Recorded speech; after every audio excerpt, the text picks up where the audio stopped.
Hello students, how are you all? Hope so all of you are fine and happy.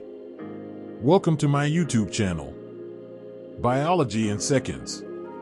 Today we will discuss the moles, stoichiometry, and limiting reactant. Let's start.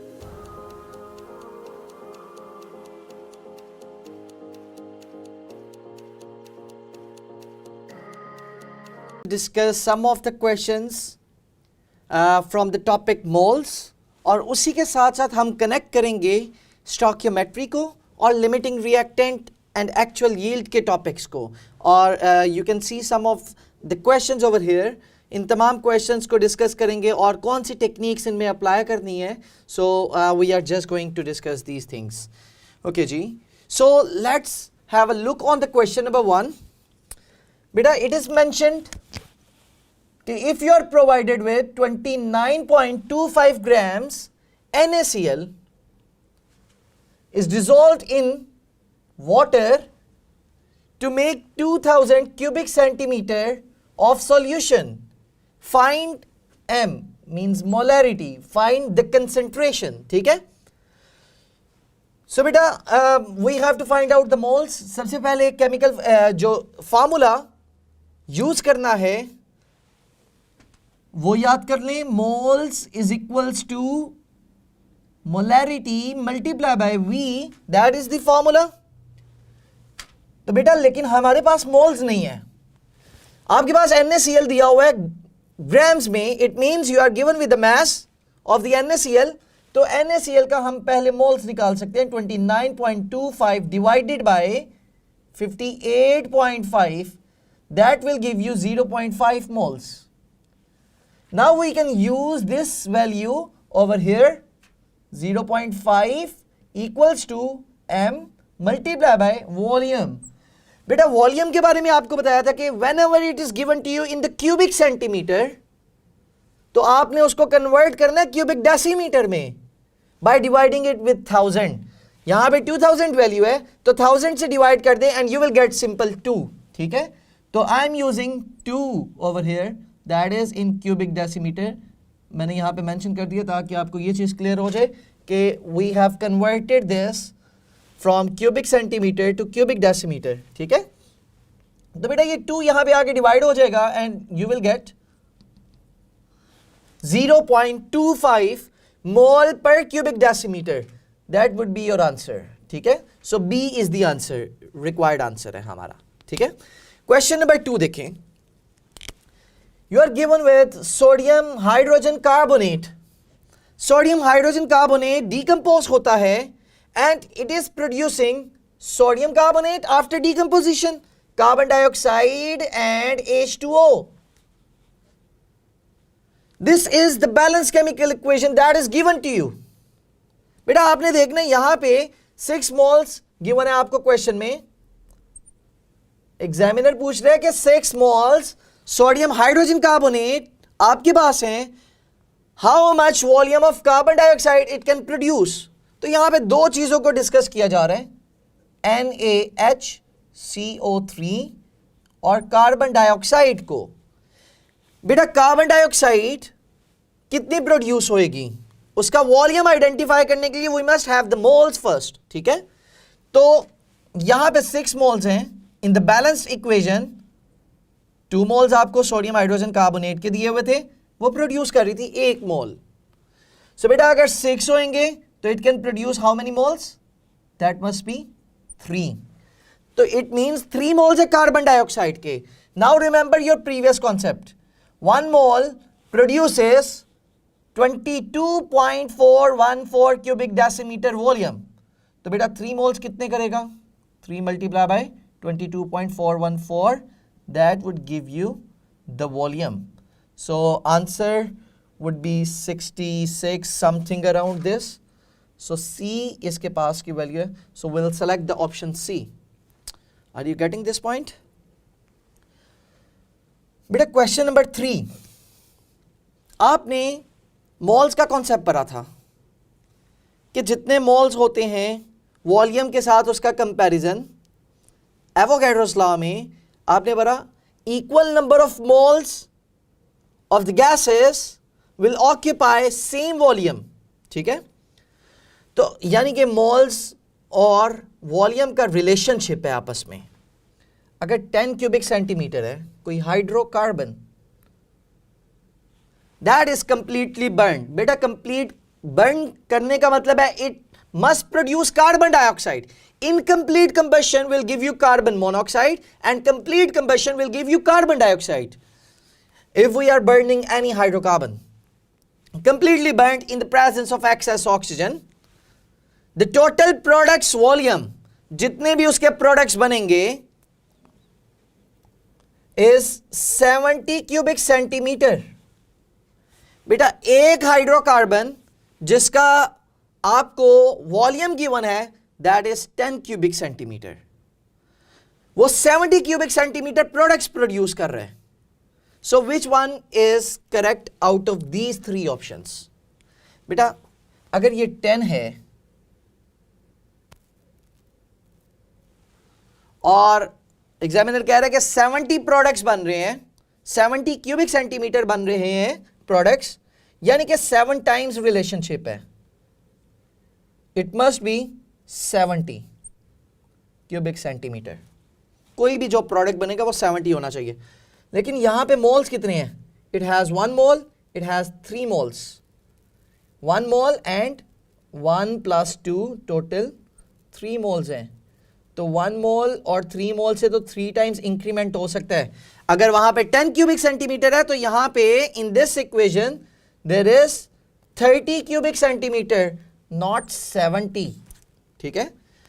अगर यहां पे 1 मोल है तो there must be 40 moles, क्योंकि 2 moles हैं, total कितने हो गए? 40।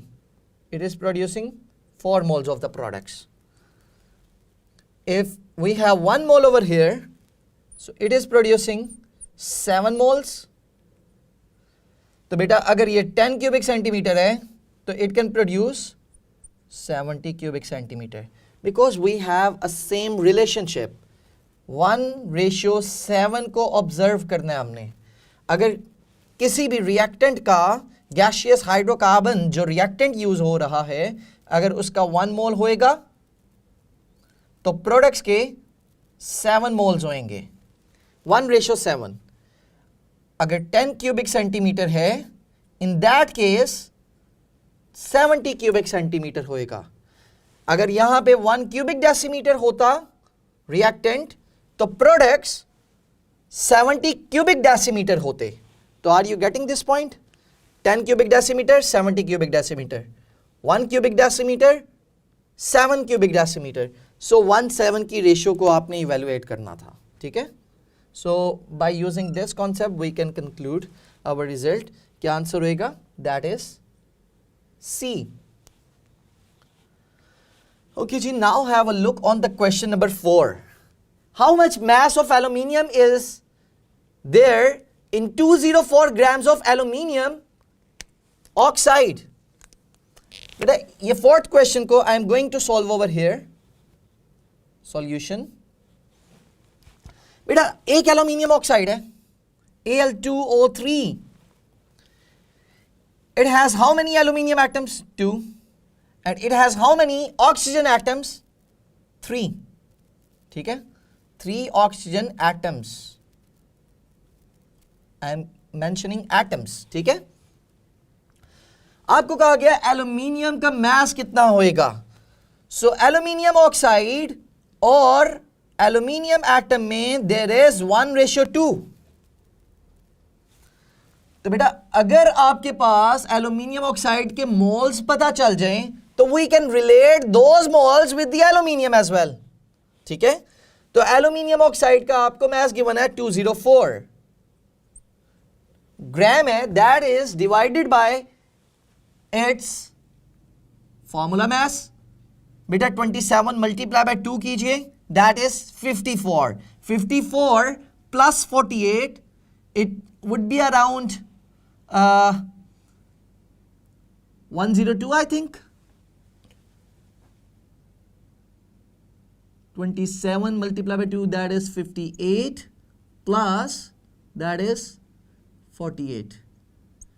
So it would be somewhere around 106. Sorry, that is 54. ठीक है जी, that is 54 plus 48 and it will give us result 102. तो यहाँ पे दिया हुआ है 2.4, 102 से डिवाइड करेंगे वो विल गेट 2 मोल्स, यानी कि एल्यूमिनियम ऑक्साइड कितने मोल्स हैं, 2 मोल्स हैं. So it must produce 4 moles of aluminium. ठीक है, we are relating aluminium oxide and aluminium के मोल्स. तो बेटा अगर 4 मोल्स आ गए, आपने मास फाइंड आउट करना है. 1 मोल का कितना होता है 27, तो 4 मोल्स का 4 से मल्टीप्लाई कर दे. So in this way you can get your answer, that is D option 108. Okay, so now have a look on stoichiometry. Stoichiometry होती क्या है जी? It is a branch of chemistry that deals with the quantitative relationship. बेटा quantitative relationship जब हम कह रहे हैं ना, तो it means we have to relate the quantities, moles, masses and volumes. इनको हमने आपस में relate करवाना है. Quantitative relationship in between the reactants and products.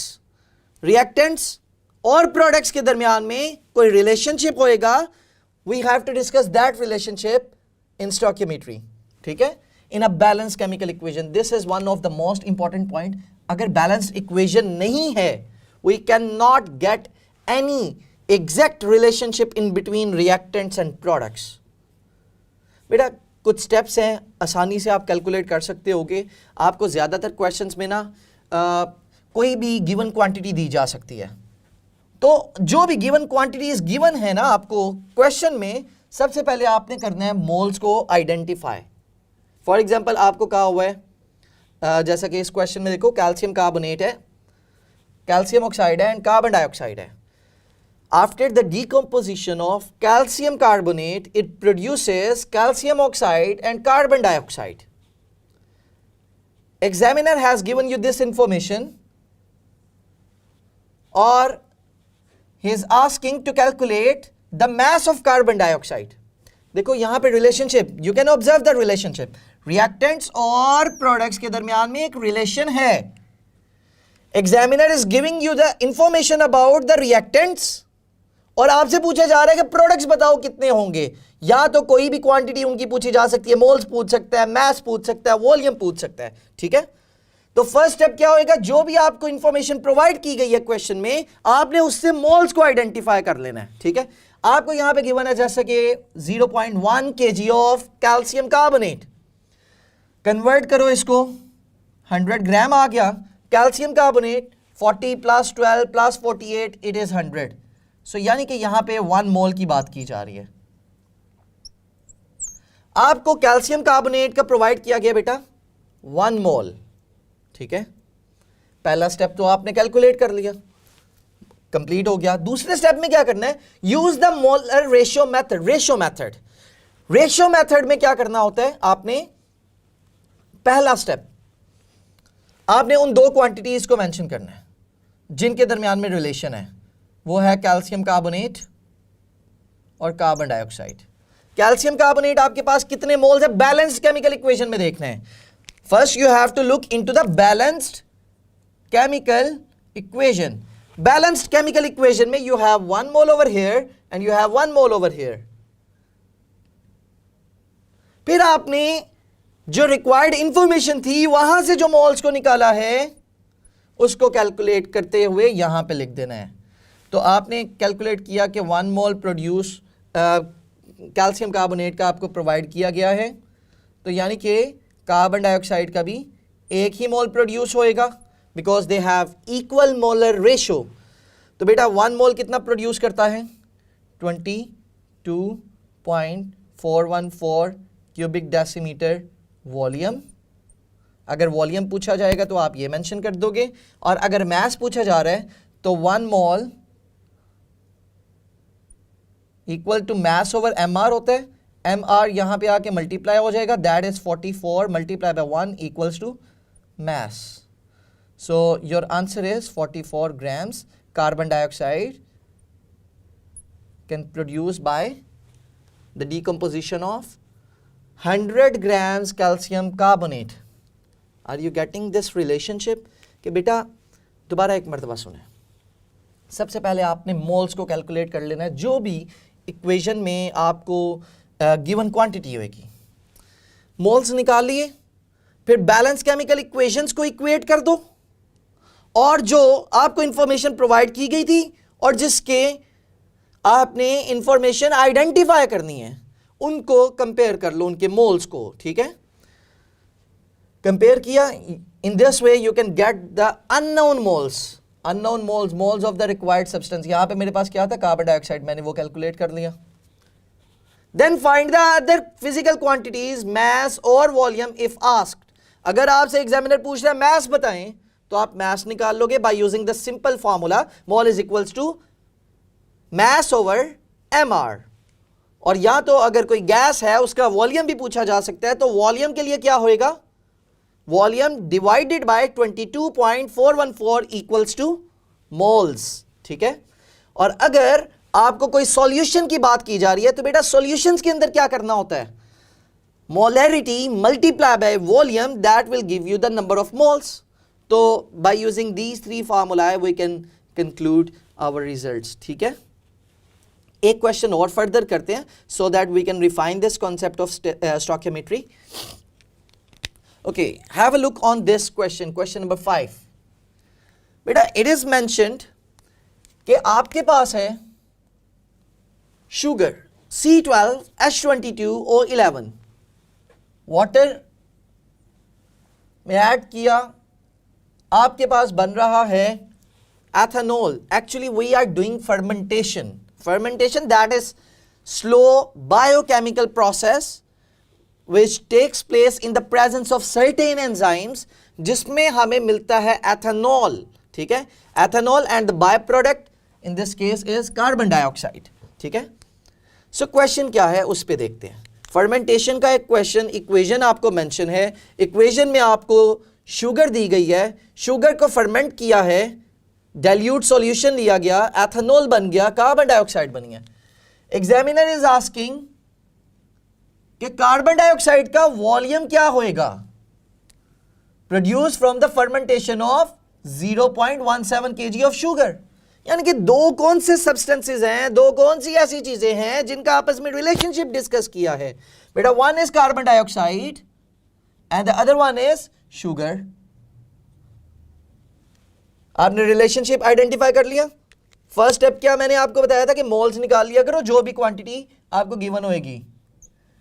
आपको क्वांटिटी गिवन है मास में, तो बेटा शुगर है, इसका यहां पे मोल्स निकाल लो। Mole is equals to mass over mr, तो mass is 171 divided by mr of sugar is around 342, तो आंसर आ जाएगा 0.5। अब जब हमने सेकंड स्टेप में कंपैरिजन करना होता था बैलेंस केमिकल इक्वेशन में। बैलेंस केमिकल इक्वेशन में we are using 1 mole of sugar sucrose, it is producing 4 moles of carbon dioxide. तो बेटा अगर शुगर आपको गिवन है 0.5 मोल्स, तो आइडेंटिफाई करो कार्बन डाइऑक्साइड को, तो by cross multiplication we can get the result, that is x equals to 2 moles, यानी कि 2 moles of carbon dioxide produce हुए हैं, ठीक है। अगर 2 moles प्रोड्यूस हुए हैं, लेकिन हमें तो क्वेश्चन में कहा जा रहा है वॉल्यूम बताएं, volume of carbon dioxide produces from the fermentation of 0.171 kg of sugar. तो बेटा आपने मोल्स निकाल लिए, मोल्स से we can easily identify the volume. Now क्या रिलेशन हो सकता है, because it's a gas, 1 mole produces 22.414 cubic decimetre, तो 2 मोल्स कितने प्रोड्यूस करेगी, 44.424 cubic decimetre volume of carbon dioxide. Hope so आपको ये क्वेश्चंस का कॉन्सेप्ट समझ आ गया होगा। Now I am moving towards the next concept, that is limiting reactant. बेटा लिमिटिंग रिएक्टेंट कुछ इसके की पॉइंट्स है, I have mentioned all the key points over here. पहला, एक जब भी कोई केमिकल रिएक्शन होता है ना, for example let's take any chemical reaction, ये कैल्शियम कार्बोनेट है, या we can use this equation जो अभी फर्मेंटेशन के लिए यूज की है, this is sugar, this is water, दो रिएक्टेंट्स है, इनमें से कोई एक लिमिटिंग रिएक्टेंट है और एक एक्सेस रिएक्टेंट है, ठीक है। एक्सेस आपको पता है, word itself defines the term के जो ज्यादा क्वांटिटी में है, लिमिटिंग रिएक्टेंट जो कम क्वांटिटी में है, विच कंज्यूम्स अर्लियर। अगर कंज्यूम्स अर्लियर कहा जा रहा है, it means it is controlling the chemical reaction as well, ठीक है। फॉर एग्जाम्पल एक वुड है और आपके पास एक्सेस ऑक्सीजन है, आप वुड की कंबशन करते हो, उसको बर्न कर रहे हो, तो उसकी बर्निंग के रिजल्ट में कार्बन तो खत्म हो जाता है लेकिन ऑक्सीजन तो नहीं खत्म हो रहा। आपके पास एटमॉस्फेयर में, ओपन एटमॉस्फेयर में अगर ये कंबशन प्रोसेस हो रहा है, तो बेटा इन द सेम केस जो जल्दी कंज्यूम हो रहा है, इन दैट एग्जांपल वुड थी जो कंज्यूम हो गई थी, खत्म हो गई थी। ऑक्सीजन आपके पास अभी भी प्रोवाइड था एटमॉस्फेयर में, तो कंज्यूम्स अर्लियर यानी कि wood. In that example wood is our limiting reactant. अगर ओपन एटमॉस्फेयर की बात करें, wood is actually controlling the reaction. अगर वुड ही खत्म हो गया, रिएक्शन स्टॉप हो गया ना, तो limiting reactant is a reactant which controls the chemical reaction which consumes earlier. और यहां पे एक मैंने पॉइंट मेंशन किया हुआ है, it actually decides the order of reaction. Order of reaction को हम अभी बाद में डिस्कस करेंगे इन आवर नेक्स्ट लेक्चर्स इंशाल्लाह। ऑर्डर ऑफ रिएक्शंस को आइडेंटिफाई करने के लिए लिमिटिंग रिएक्टेंट्स यूज किए जाते हैं। बेटा लिमिटिंग रिएक्टेंट का जो सबसे की पॉइंट है which we have to use in our calculations, that is produces less moles of products.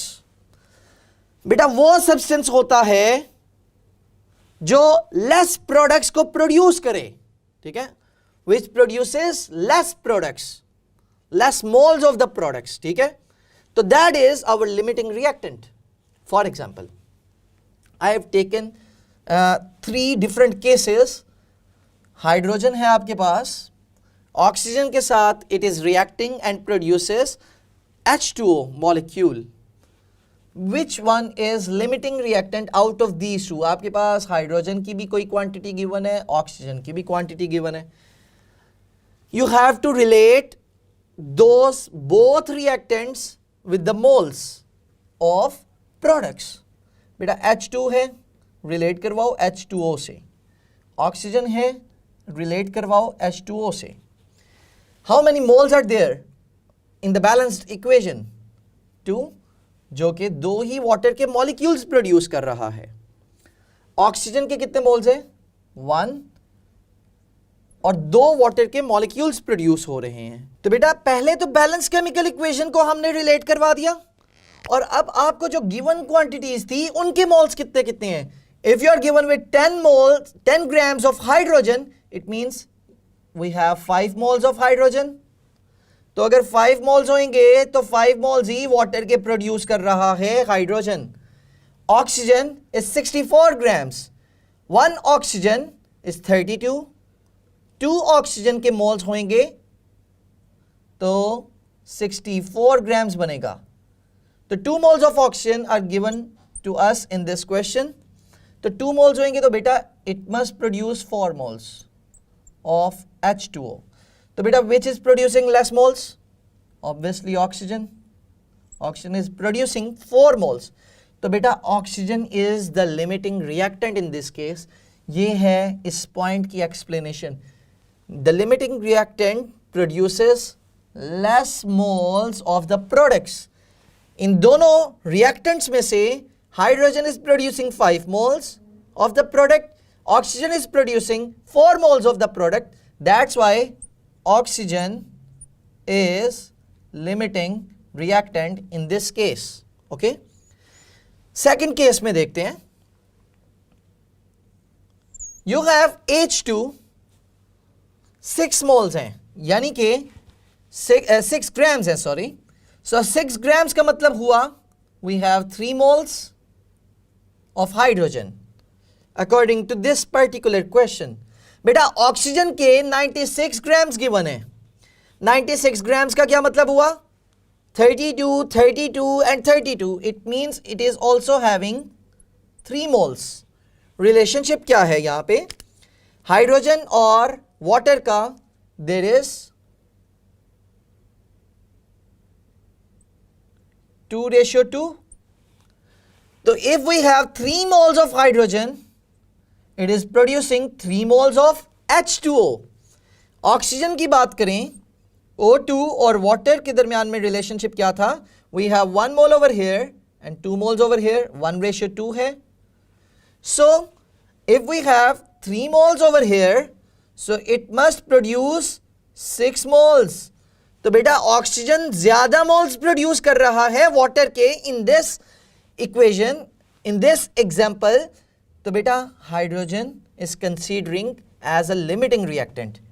Hydrogen is limiting reactant in this case. Okay, last case क्या है जी? आपके पास है 6 ग्राम्स हाइड्रोजन के और ऑक्सीजन के 48 ग्राम्स. 6 grams mean 3 moles. तो 3 moles ही produce हुए water के in the case of hydrogen. अगर ऑक्सीजन की बात करें, oxygen is 32. 48 divided by 32, it will give you 1.5 moles. So if we have 1.5 moles of oxygen, तो बेटा ये प्रोड्यूस करेगा 3 moles वाटर के. तो दोनों में तो बेटा इक्वल मोल्स प्रोड्यूस हो रहे हैं अब वाटर के. तो it means there is no limiting reactant. It's a perfect balanced chemical equation. तो बेटा बैलेंस केमिकल इक्वेशन जब परफेक्ट होएगी, आपके कोई भी लिमिटिंग रिएक्टेंट नहीं होता. ठीक है, सो लिमिटिंग रिएक्टेंट तभी आइडेंटिफाई कर सकते हैं जब आपके पास बैलेंस्ड इक्वेशन नहीं होएगी, या जो क्वांटिटीज आपको गिवन है वो according to the balanced equation ना हो. ठीक है, now let's move on another question. Have a look on this question number 6. बेटा आपको यहां पे कहा गया आयरन ऑक्साइड है. This is carbon monoxide. It is producing iron and carbon dioxide. This is, by the way, redox reaction, the reaction in which oxidation and reduction both are taking place at the same time. Carbon monoxide is oxidizing. Oxygen को gain करके it is converting into the carbon dioxide. Iron oxide, iron 3 oxide, it is converting into iron. ठीक है, so ये oxygen को remove कर रहा है, it is reducing in this chemical expression. ठीक है, आपको यहाँ पे दिए गए हैं 3 moles iron oxide की, 6 मोल्स दिए गए हैं कार्बन मोनोऑक्साइड के, और आपसे पूछा जा रहा है बताएं भाई आयरन कितना मैस उसका प्रोड्यूस होएगा ग्राम्स में हमने बताना. ठीक है, सबसे पहले तो हम मोल्स आइडेंटिफाई करेंगे. सबसे पहले लिमिटिंग रिएक्टेंट को आइडेंटिफाई करना होता है. लिमिटिंग रिएक्टेंट के जो मोल्स होते हैं, for example in this case जो आपने लिमिटिंग रिएक्टेंट आइडेंटिफाई किया था ऑक्सीजन था. ऑक्सीजन के 4 मोल्स थे. अगर आपको कहा जाता बताएं भाई कितना वाटर का मैस प्रोड्यूस हो रहा है, so we will use 4 moles in that scenario. 4 moles को मल्टीप्लाई करते 18 के साथ, because that is its MR, तो आपको मैस मिल जाता 18 multiply by 4, that is giving you the mass of water molecule produced in this particular chemical reaction. Same we have to do over here. So I am giving you this task. You have to solve this question by your own. So वो question आपने खुद solve करने के बाद practice बाकी questions की भी कीजिएगा.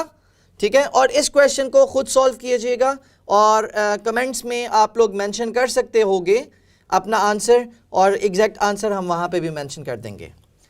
सो percentage yield, that is our last concept related to moles chapter. Percentage yield को किस तरह से आइडेंटिफाई किया जाता है? बेटा actual yield divided by theoretical yield. Actual yield होती है एक्चुअल रिजल्ट्स क्या आ रहे हैं.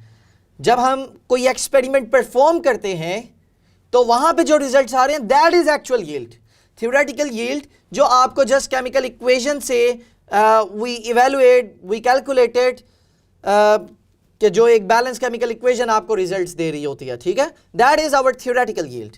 हमेशा एक्चुअल रिजल्ट्स कम होते हैं थ्योरेटिकल कॉन्सेप्ट से. ठीक है, तो एक्चुअल यील्ड भी उसी तरह से हमेशा लेस होती है थ्योरेटिकल यील्ड से. ऑलवेज लेस होती है, ठीक है, हमेशा। रीज़न क्या होती है बेटा, समटाइम्स आप एक्सपेरिमेंट परफॉर्म कर रहे हो, आपने एक बीकर से फॉर एग्जांपल टाइट्रेशन है आपके पास, you have prepared a solution of sodium hydroxide या potassium hydroxide in a beaker and you are transferring that solution by using the pipette into the conical flask. conical flask में transfer करते हुए sometimes आपका sodium hydroxide या potassium hydroxide जो भी आप base use कर रहे थे वो कहीं पे गिर गई, कुछ ना कुछ उसकी क्वांटिटी ज़ाया हो जाती है। So these are called mechanical losses, ठीक है। कई मरतबा साइड रिएक्शंस अकर हो जाते हैं। So due to these things actual yield जो एक्सपेरिमेंटल यील्ड होती है वो हमेशा कम होती है थियोरेटिकल यील्ड से, ठीक है। परसेंटेज कहा जाए तो we have to multiply with 100। और ज़्यादातर ये याद रखना है, एक ट्रिक बता रहा हूँ, ज़्यादातर क्वेश्चन जितने भी क्वेश्चन होते हैं बल्कि उनमें आपको जो क्वांटिटी गिवन होएगी वो एक्चुअल यील्ड होएगी, थियोरेटिकल यील्ड नहीं गिवन होती, आपको एक्चुअल यील्ड बता दी गई होती है, ठीक है। क्वेश्चन में एक एग्जाम्पल है यहाँ पे, let's have a look on that example ताकि आपको इसकी कैलकुलेशन का मेथड आ सके। बेटा you have glucose over here C6H12O6 and it is producing 2 moles of carbon dioxide and 2 moles of ethanol. बेटा ग्लूकोज का MR is given to you, that is 180. Ethanol's MR is 46. आपको provide किया गया है 18 kg glucose. 18 kg glucose produce कर रहा है 0.92 kg of ethanol. And examiner is asking about the percentage yield of this chemical reaction कि अगर 18 kg है, it is producing 0.92 kg। So ये है आपके पास एक्चुअल यील्ड। एक्चुअल यील्ड तो आपको गिवन है। Theoretical yield it means we have to identify from this balanced chemical equation. तो उसके लिए रूल क्या होएगा, जो भी आपको बेटा मैस गिवन है ना, रिएक्टेंट का जो भी आपको मैस गिवन है, आप उधर से मोल्स को आइडेंटिफाई कर लो। As I have calculated over here 1800 में कन्वर्ट किया and will divide with 180, that is its MR। 0 0 cancel हो गया, 18 और 18 कैंसिल हो गया, it will give us 10 moles, that is not 100, that is 10 moles, okay। so बेटा according to balanced chemical equation अगर 1 मोल है and it is producing 2 moles over here, G is for glucose, ET is for ethanol। Balance chemical equation के मुताबिक double की ratio है। सो अगर 10 moles होते हैं तो बेटा it will produce double than that 20 moles ethanol के होंगे। सो एथेनॉल के अगर 20 मोल्स होंगे we have to use 20 over here. 20 moles अगर हम यूज करते हैं 46 से इसको मल्टीप्लाई करें, so we can get 9200 grams, क्योंकि 46 मल्टीप्लाई बाय 2 करेंगे it will give you 92 and 00 साथ आप वैसे यूज कर लोगे 92 ग्राम्स। बेटा एक्चुअल यील्ड आपको कितनी गिवन थी 0.92, that is in the kgs. अगर इसको मैं केजी में कन्वर्ट करूं तो it is approximately equals to 9.2 kg. So बेटा इसी फॉर्मूले में अगर आप पुट करते हो you can get the percentage yield. क्या रिजल्ट आएगा, एक्चुअल यील्ड कितनी है, that is 0.9, theoretical yield कितनी है 9.2 and we have to multiply with 100 also, it will give us the percentage yield, that becomes 10%। so बेटा actual yield और theoretical yield को simplify करने से आपके पास result आया 10%, that is our percentage yield, ठीक है। so I am expecting कि you will solve past paper questions thoroughly, और ये जितने भी कॉन्सेप्ट्स और पास्ट पेपर टेक्निक्स हमने डिस्कस की हैं आपने इन तमाम टेक्निक्स को अपनी प्रिपरेशन करके अप्लाई करना होगा, ठीक है जी। सो इजाज़त दीजिए, अल्लाह हाफिज़।